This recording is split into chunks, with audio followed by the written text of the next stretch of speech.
Hi, I'm Teresa Buckner, Senior Litigation Attorney at Weir Law Injury Attorneys, where we're helping your patients. Today I wanted to talk to you about ICD-10 codes. As you know, ICD-10 codes are special codes used for billing purposes with insurance carriers. ICD-10 codes represent physical and mental conditions. Your office undoubtedly uses them for billing purposes. But did you know that insurance companies also use those same codes to evaluate injury claims? That's right. Insurance companies value injury claims, like automobile accidents, in large part by inputting the ICD-10 codes listed in your records and bills into their software. Their software magically decides how much your patient's case is worth, based in large part upon the ICD-10 codes found in your records. As a healthcare provider, you typically think of these codes purely in terms of billing codes. Therefore, most providers only list codes in their records that reflect injuries that you treat. That is great for billing purposes, but what about your patient's case value? If your patient sustains injuries for which you do not render a healthcare service, no code is reflected in your records.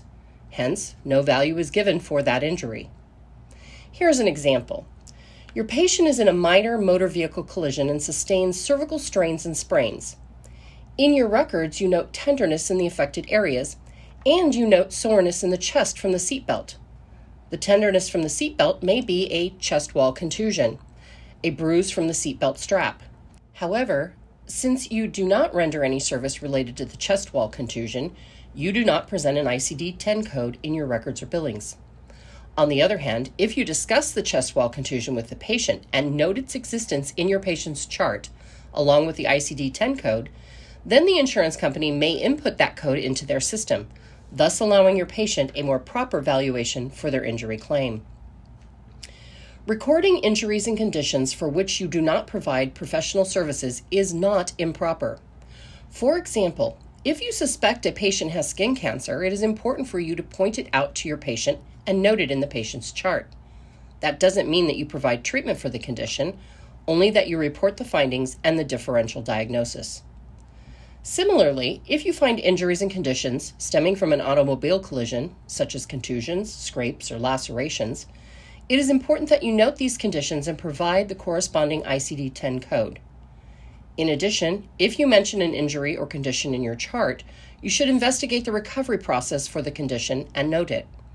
For example, if a patient sustains abrasions from an airbag on his or her forearms from the collision, it should be noted in the initial evaluation, and then the progression of the recovery should be noted on subsequent notes. For example, appearance of abrasion is pink without scabbing or signs of infection. Eventually, your notes may reflect that the condition was completely resolved. Visible injuries such as lacerations or abrasions or discoloration from bruising could be photographed to provide ongoing evidence of the injury and progression or recovery. Concussions are another excellent example. As attorneys, we frequently see chiropractic patients diagnosed with a concussion. However, the records are absent regarding any follow-up or progress notes.